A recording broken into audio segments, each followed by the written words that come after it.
Saludos, yo soy Exilio Astral. El tema de hoy es el creyente vomitado, cuando Dios castiga al más fiel. El Apocalipsis introduce una imagen brutal y reveladora. Dios no castiga primero al incrédulo, ni al blasfemo, ni al ateo. Castiga al tibio. Por cuanto eres tibio y no frío ni caliente, te vomitaré de mi boca. El lenguaje no es simbólico ni amable. Vomitar implica rechazo, asco, expulsión violenta. El tibio no es quien niega a Dios, sino quien cree, pero no obedece completamente. El creyente imperfecto. El creyente que duda. El creyente que sigue fallando. Aquí surge una contradicción profunda.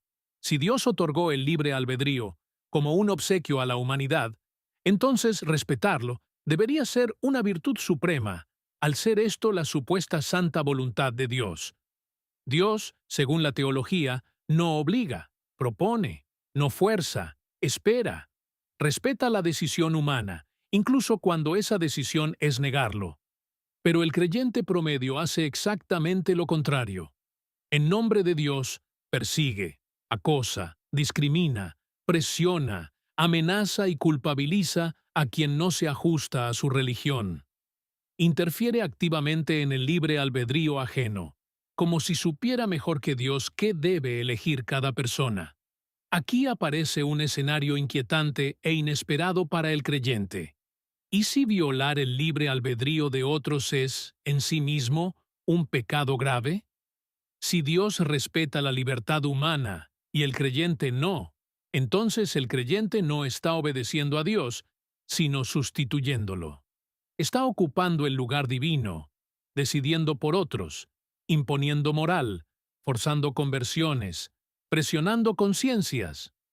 Bajo esa lógica, el creyente fanático no es instrumento de Dios, sino obstáculo para su voluntad.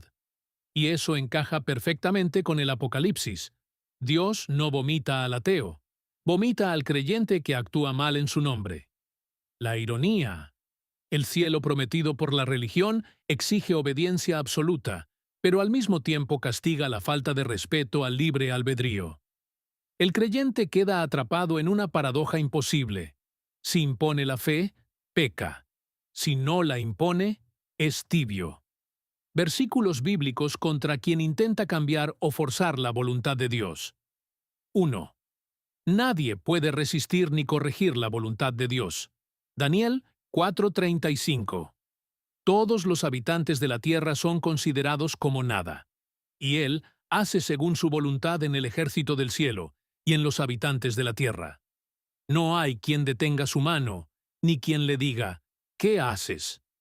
Problema para el creyente.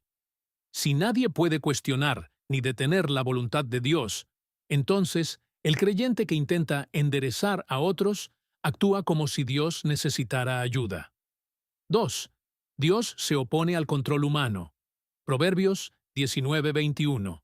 Muchos pensamientos hay en el corazón del hombre, mas el consejo de Jehová permanecerá. Problema. Forzar conversiones o imponer moral es inútil. La voluntad humana no puede reemplazar la divina. 3. La fe no puede imponerse.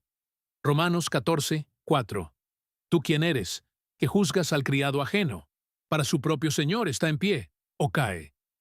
Problema. Juzgar o acosar al no creyente es usurpar el lugar de Dios como juez. 4. Cada persona responde solo ante Dios. Romanos 14:12. De manera que cada uno de nosotros dará a Dios cuenta de sí. Problema. El creyente no tiene autoridad para salvar a nadie a la fuerza. 5. Jesús rechaza la imposición. Lucas 9:54 a 55. Señor, ¿quieres que mandemos que descienda fuego del cielo y los consuma? Entonces, volviéndose él, los reprendió. Problema. Jesús reprende a quienes quieren castigar a los que no aceptan el mensaje. Ahora veamos el problema que tiene el creyente, más conocido como aleluyo, para los panas.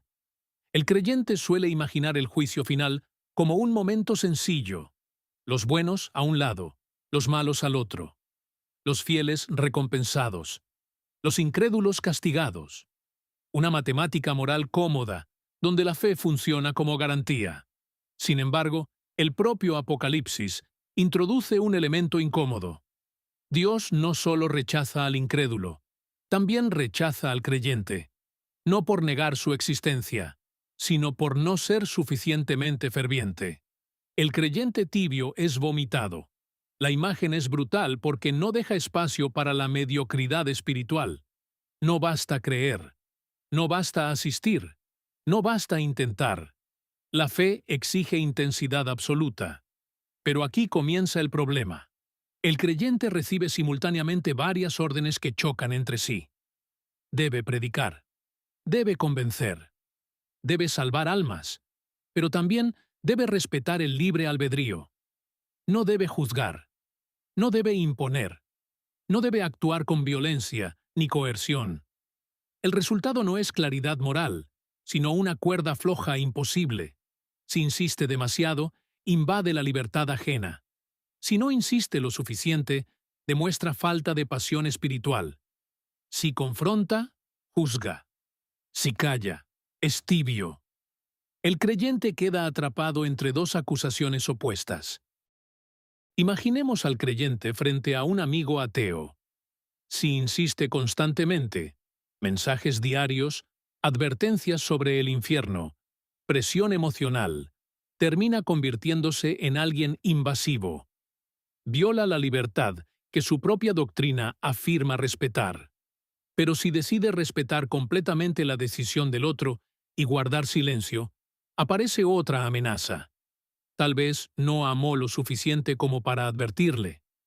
Tal vez fue indiferente. Tal vez permitió que alguien se condenara. El creyente pierde en ambos escenarios. Hablar demasiado es arrogancia espiritual. Callar demasiado es tibieza. El miedo detrás del celo. Aquí aparece algo profundamente humano. Muchos creyentes no predican solo por obediencia religiosa. Predican por miedo. Si alguien cercano termina condenado, ¿no sería parcialmente responsable quien no intentó salvarlo? La predicación deja de ser un acto de amor y se convierte en una estrategia de autoprotección moral. No quiero obligarte, dice el creyente, pero también piensa, si no lo intento, Dios podría pedirme cuentas. La fe se transforma en ansiedad. El creyente contra el juez divino. Existe otra contradicción aún más profunda. Si solo Dios conoce los corazones, entonces nadie más sabe quién realmente cree o no cree. Sin embargo, el creyente debe decidir constantemente cuándo insistir y cuándo retirarse. Debe evaluar almas sin conocerlas. Debe medir salvaciones invisibles. Debe actuar como juez sin tener información suficiente. Paradójicamente, para obedecer a Dios termina ocupando un rol que la misma religión le prohíbe ocupar. El equilibrio imposible.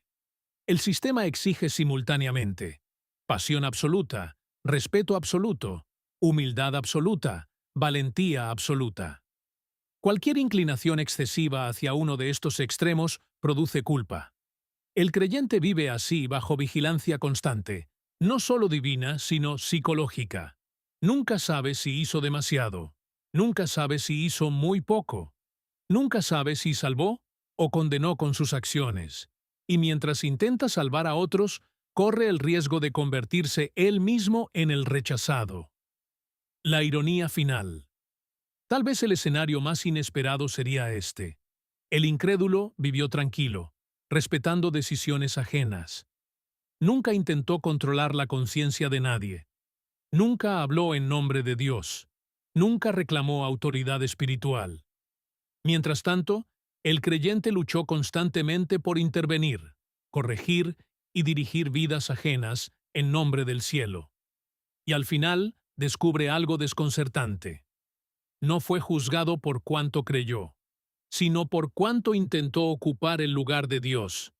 Porque en el equilibrio imposible entre insistir y respetar, entre salvar y no imponer, el mayor peligro no era perder al incrédulo, era perderse a sí mismo. Por donde se mire el creyente se jode, Es troleado por su misma fe. No me lo estoy inventando. La misma Biblia lo dice.